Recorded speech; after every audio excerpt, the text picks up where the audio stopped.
بدلون د پولیس رادیو سلسله واره ډرامه هر پنجشنبه د شپې 8 بجې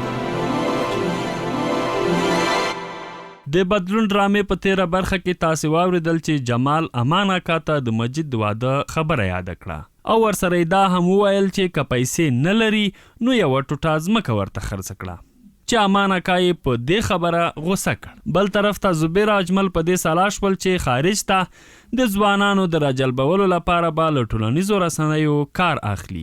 اوس به واورو چې امان اکا مجید ته ولې په قهر دی.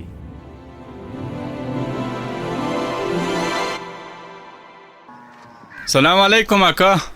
وعلیکم سلام. ستړی مسې؟ خیر اوسې اکا. څنګه د کور مخې ته ناست یې؟ لاړ شه کلي کې چکر ووهه، ساعت به دې تیر شي. ورکوی چې هره خوا لاړ سم خلک ستا د واده خبرې راته کوي. نه پوهېږم تا خلک لمسولي او که څه سر دې خلاص سو؟ نه اکا، زه به یې ولې لمسوم؟ ما خو چاته غږ هم نه دی کړی. چې تا خلکو ته څه ویلې نه دي نو خلک ولې ستا وکالت کوي؟ ولې ستا واده راته مخې ته کوي؟ سر دې خلاص سو؟ د کوژدنې وخت مې ډیر وشو ځکه خلکو خبرې پیل کړې، که نه نو د چا را سره څه کار دی؟ بچو زه پوهېږم دا ټول کارونه دي تا دي. تا خلکو په خوله کې دا خبره ایښې ده. سر دې خلاص سو؟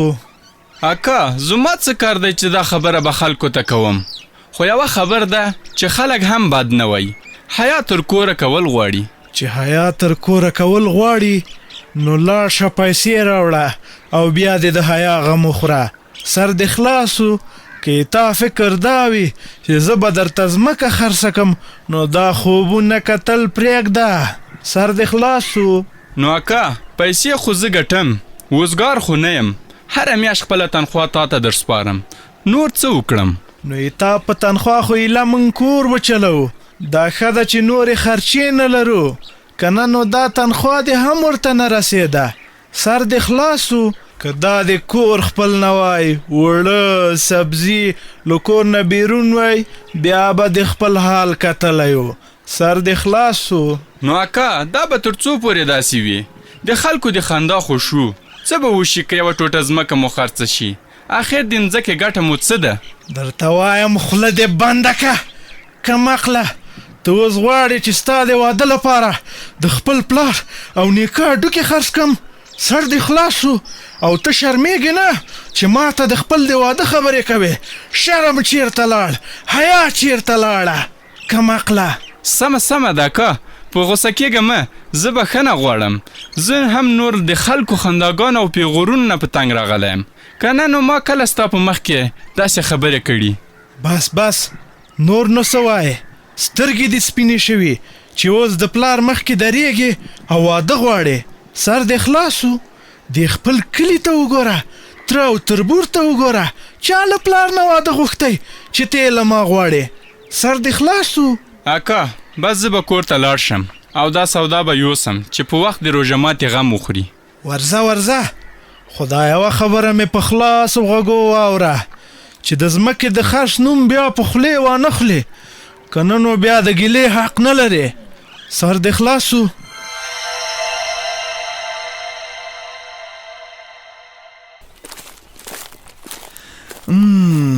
چې د اسلم صدر په اوږه کومه خوا روان دی؟ لکه چې د ولسوالۍ بازار ته ځي او که څه؟ سلام علیکم ملک صاحب. وعلیکم السلام. اسلم خان ستړی مشې، د کومې خوا ته روان یې؟ مالک د ولسوالۍ بازار ته ځي نو ما ته هم لږه سودا د ځان سره راوړه. نه ملک صاحب، د ولسوالۍ بازار ته نه ځم. تاریخ ګواه دی چې زه 2 اونۍ پس بازار ته ځم. نه نو چې بازار ته نه ځي نو بیا کومه خوا داسې تیار شوی خوشي؟ ملک صاحب ما خو چې څومره فکر وکړ نو د قدوس سره د لانجې راته بله لاره ښکاره نه شوه. تاریخ ګواه دی چې د ټولو لانجو اخرنی حل همدا قانون دی. زه پوه نه شوم څنګه د لانجو حل قانون دی؟ خبره داسې ده ملکه چې زه ځم ولسوالۍ ته او په قدوس باندې عریضه کوم. تاریخ ګواه دی چې قدوس همداسې لارې ته نه راځي بغیر له دې نه چې عریضه پرې وشي. دا څه وایې ده؟ عریضه څنګه کوي؟ ولې د کور خبره سارا ته وباسئ؟ دا خو ستاسې د تره زامنو خپلمنځي خبره ده. ملک صاحب نو په خپل منځ کې مو خبره حل کیږي نه کنه. کله ما وهي او کله زه وهم، کله دی زورور او کله زه زورور. تاریخ گواه دی چې له دغه وړو خبرو اخر لوی دښمنۍ جوړې شوې. عجیبه خبرې کوي اسلم خانه چې زه ژوندی یم دا وړې لانجې به کله هم غټې نه شي. ما خو درته وویل چې زه مو ترمنځ یم، نو جنګ او لانجو نه مو خلاصوم له خیره. تیر شه له دې عریضې نه. نو ملک صاحب دا چې ته وایې نو تیر به شم له عریضې نه، خو زه حیران دې ته یم چې دا پوله د قدوس په ځمکه کې چا جوړه کړې وه. تاریخ گواه دی چې دا خو صفا چا منافقت کړی و. اوس که درته سمه خبره وکم نو ستا به باور ونه شي چې داسې هم کیدی شي. ته خبره وکړه ملک صاحب، ولې به در باندې باور نه کوم؟ تاریخ گواه دی چې تر اوسه ستا خبره ځمکې ته ما نه ده غورځولې، بلکې ستا ټولې خبرې مې منلې دي. خبره دا ده چې د اصل کې قدوس خپله دا پوله جوړه کړې وه تر څو تا خلکو ته ملامت کړي او ستا د ځپلو او وهلو بهانه په لاس ورشي. ای والا خبره خو همدا ده، ما ویل چې دا به چا کړی وي. خو ملکه خبره د ځای نیسي. تاریخ گواه دی چې قدوس تل دغسې چلونه کړي تر څو ما ملامته وښیي.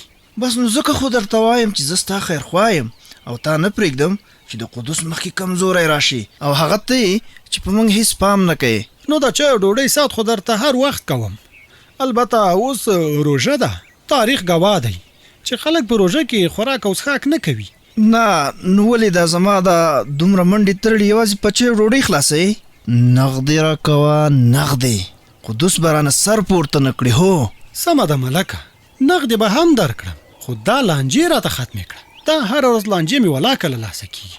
تاریخ گواه دی چې ډېر لانجې سړی له کاروباره باسي. دقه دې اوس نره خبره وکړه. ته نو اوس ګوره چې زه قدوس درته څنګه کوم.